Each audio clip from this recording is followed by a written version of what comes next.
Alhamdulillahi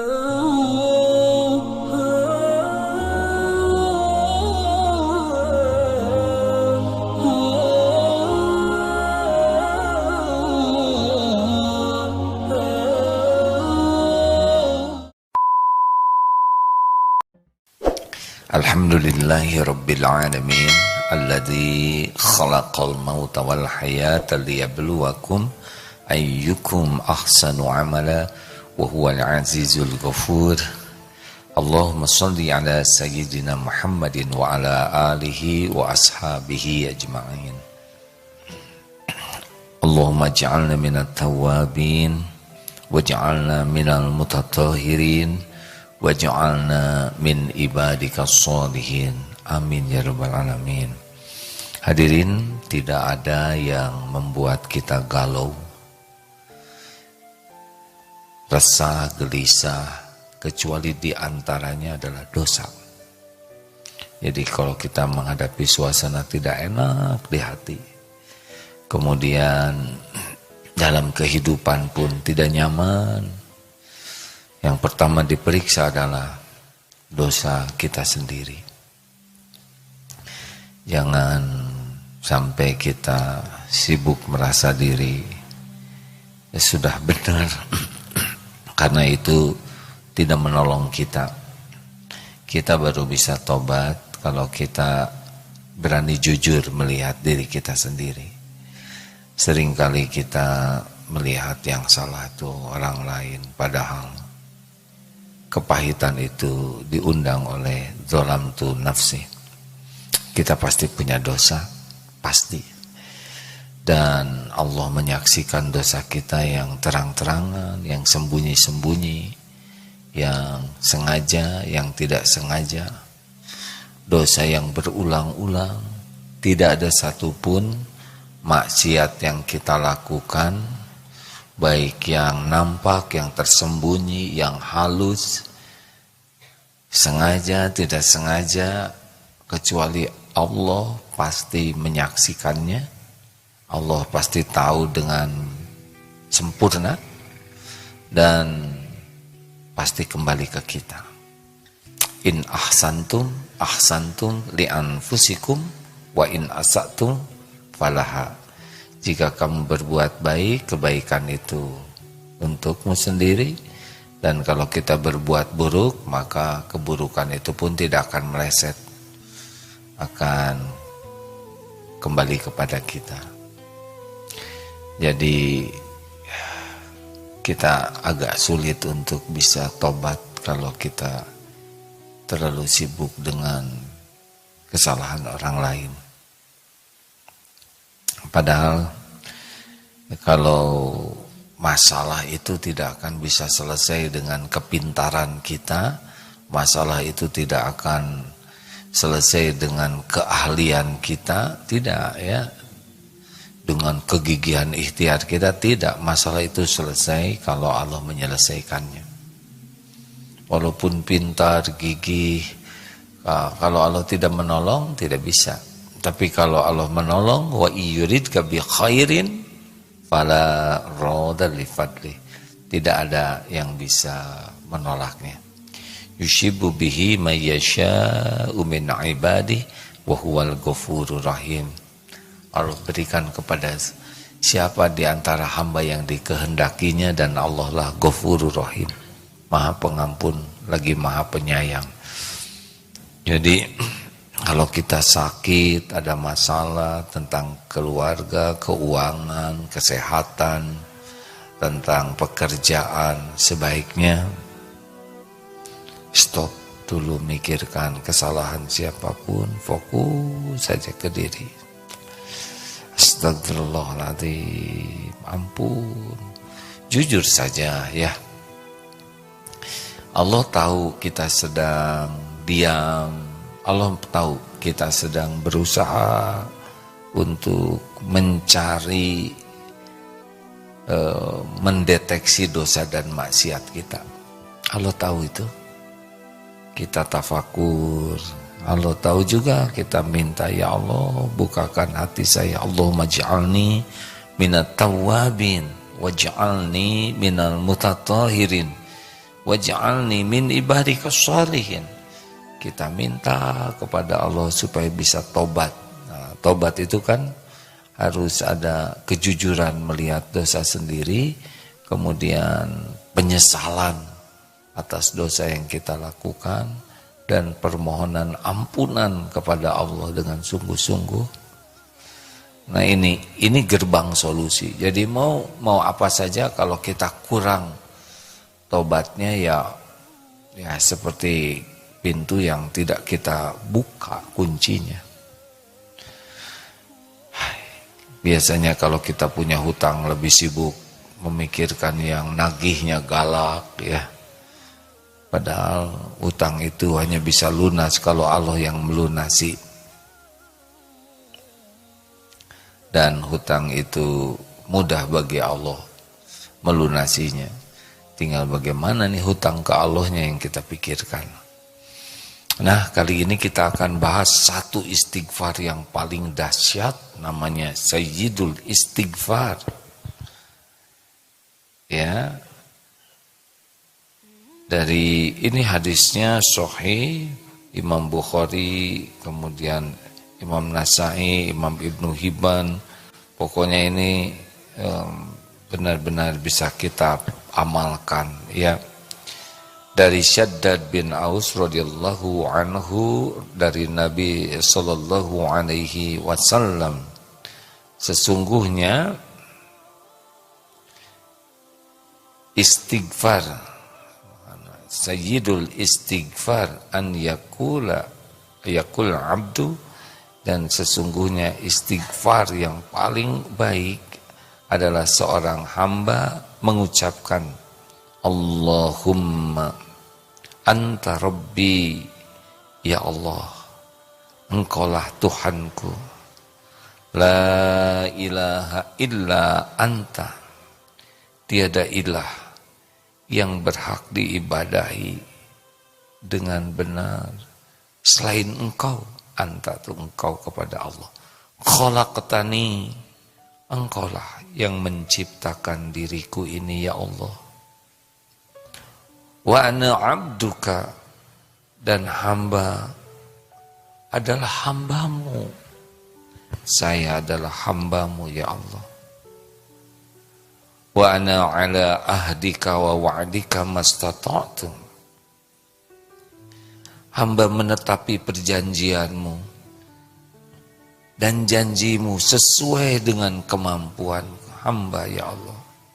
A'udzubika min syarri ma sana'tu, ya Allah hamba berlindung kepadamu dari keburukan perbuatanku. Abu'u laka bi ni'matika alayya, dan hamba mengakui nikmat yang engkau berikan kepada hamba, kepadaku. Wa abu'u bi dzambi, dan hamba mengakui dosa-dosa kepadamu. Faghfirli, maka ampunilah diri ini ya Allah. Fa innahu la yaghfiru dzunuba illa anta, sebab tiada yang dapat mengampuni dosa selain engkau. Barang siapa yang mengucapkan doa ini di waktu awal siang ya, dengan penuh keyakinan, jadi kuncinya adalah penuh keyakinan, lalu meninggal pada hari itu sebelum waktu sore, maka ia termasuk penghuni surga. Barang siapa yang membacanya di waktu malam dengan penuh keyakinan, lalu meninggal sebelum masuk pagi, maka ia termasuk penghuni surga. Nih kita sudah masuk satu hari ini, kalau pagi ini kita baca dan kita meninggal sebelum nanti masuk ke malam, insya Allah kita akan termasuk ahli surga. Dan kalau kita baca lagi nanti ya sebelum pagi meninggal, kita insya Allah masuk ahli surga. Jadi jangan tinggalkan bacaan ini. Tapi kata kuncinya ini yakin ya. Nah yakin ini. Jadi mari kita coba yakin yang mana saja ya, dari semua ini. Seluruhnya harus yakin. Ya Allah, Allahumma anta rabbi, duhai Allah, engkaulah Tuhanku. Jadi pada waktu kita doa ini kita harus yakin bahwa Allah itu sedang mendengar doa kita. Maha dekat, maha mendengar. Dan ini kan pakai anta, jadi engkau. Allahumma anta rabbi, la ilaha illa anta. Tiada ilah ya Allah. Dalam terjemah yang lain sering disebutkan, tiada Tuhan yang berhak disembah selain Engkau. Tiada yang berhak diibadahi. Semua yang hamba lakukan sebagai ibadah benar-benar hanya untuk-Mu ya Allah. Khalaqtani, Engkaulah yang menciptakan diri ini. Jadi kita harus yakin kita ini sepenuhnya adalah ciptaan Allah, milik Allah, ya, ada dalam genggaman Allah. Dan kita ini hamba Allah, harus pasti itu ya, bahwa kita ini hamba Allah, bukan hamba yang lain selain Allah. Kita bukan hamba harta, bukan hamba gelar, pangkat, jabatan, bukan hamba cinta ke makhluk, bukan hamba pujian orang, bukan hamba subscriber, followers, ya, karena ada yang hamba viral, ya, namanya hamfir, ya, ada yang demi viral semuanya, padahal viral nggak viral sama sajalah, yang menilai kan Allah. Mau viral mau tidak viral sama saja, yang menilai itu adalah Allah. Cuma kalau viralnya yang baik, mudah-mudahan itu penambah kebaikan, tapi kalau yang viralnya yang jelek, maka jadi penambah keburukan. Nauzubillah min dzalik. Kasihan itu ya, yang bikin TikTok lalu dosa lalu diviralkan, maka dosanya berlipat-lipat. Nauzubillah min dzalik. Dan hamba sudah wa ana ala ahdika wa wa'dika mastata'tu. Jadi kita yakin bahwa kita dalam perjanjian kepada Allah untuk mentauhidkan Allah dan berusaha keras semaksimal kita mampu. Aku berlindung, a'udzubika min syarri ma sana'tu. Aku berlindung kepadamu dari keburukan perbuatan. Nah, di sini kita harus yakin bahwa kita bisa selamat dari perbuatan buruk itu adalah dengan pertolongan Allah. Ingat, la haula wala quwata illa billah. Tiada daya untuk berbuat taat, tiada kekuatan untuk menjauhi maksiat kecuali dengan pertolongan Allah.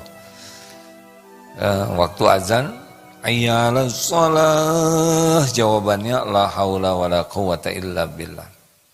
Ayo mari kita sholat, tiada daya, tiada kekuatan kecuali dari Allah. Artinya kita tidak sanggup berbuat taat kecuali dengan pertolongan Allah. Hayya 'alal falah. Juga kesuksesan, kemenangan itu jawabannya adalah la haula wala quwata illa billah. Makanya rekan-rekan sekalian, tidak ada daya kita menjauhi maksiat, tidak ada daya kita selamat dari keburukan kita kecuali dengan pertolongan Allah. Ini penting sekali ya. Jadi kalau kita sudah mulai nggak enak hati, mau jengkel, mau marah, mau berbuat maksiat, harus cepat berlindung ke Allah.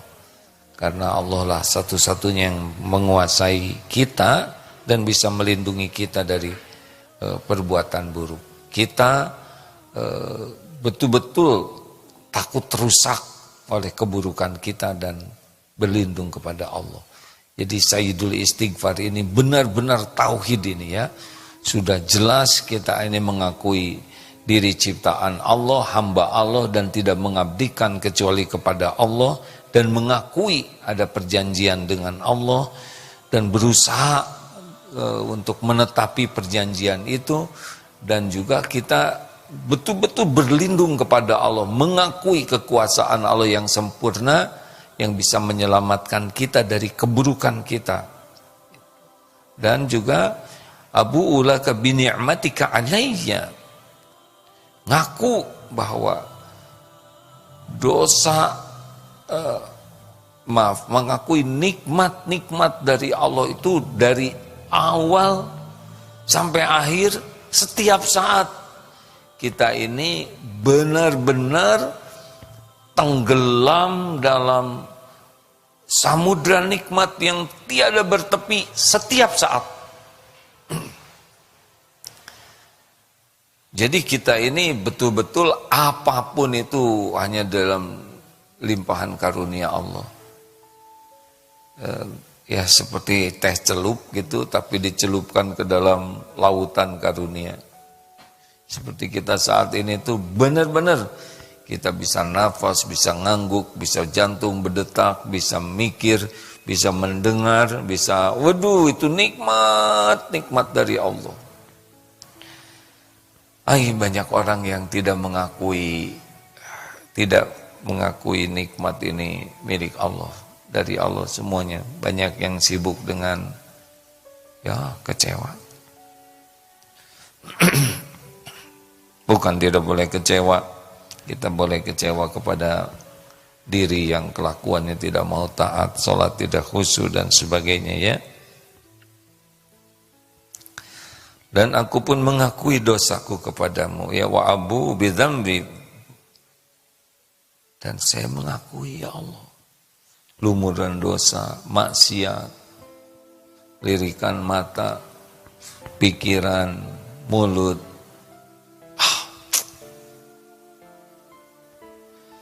Kita setiap waktu juga nih bikin dosa. Dalam diam juga kita sering bikin maksiat. Diam bagaimana? Kita sholat di masjid sendirian, tapi ada ujubnya, merasa paling soleh. Lihat yang sebelah sedang tidur, katanya itikaf, tapi tidur saja. Udah kotor hati juga. Ketemu orang, menilai orang ini kayak gini sih. Udah jadi kok pakai masker menceng, bukannya dibetulkan, malah seneng lihat orang pakai masker menceng karena jadi bahan gurauan. Di depan ada yang jalan, kakinya agak jebrag misalkan. Kok jalannya kayak bebek? Terus bekerja itu, produktif, melakukan dosa tuh ya. Apa aja. Lihat yang gemuk, kepikiran karung. Lihat yang kurus, kepikiran pensil. Menilai, terus diam padahal itu. Tapi kerja keras tuh, melakukan dosa, nauzubillah. Ampunilah aku, faghfirli fa innahu la yaghfiru dzunuba illa anta, sebab tiada yang dapat mengampuni dosa selain engkau. Ini luar biasa hadirin sekalian. Orang-orang yang begini ini, orang-orang yang mengakui sebagai hamba itu, satu, dia tidak punya apa-apa kecuali segalanya milik Allah. Jadi kalau saya hambamu, berarti kita tidak punya apa-apa. Wa ana abduka, tidak punya apapun kecuali semuanya milik Allah yang dititipkan sedikit dan sebentar ya. Kemudian sebagai hamba kita tidak punya apa-apa, Allah pemilik segala-galanya. Yang kedua, sebagai hamba kita itu bodoh, jahil, tidak tahu kecuali sedikit ilmu yang Allah titipkan ke kita. Sedang Allah Maha tahu segala-galanya. Tidak ada yang tidak diketahui Allah. Yang ketiga, kita ini fakir. Tidak. Tadi apa yang pertama? Saya bicara apa tadi? Bodoh. Bodoh yang kedua. Yang pertama adalah fakir. Saya ada kesalahan. Ya, kita ini tidak punya apa-apa.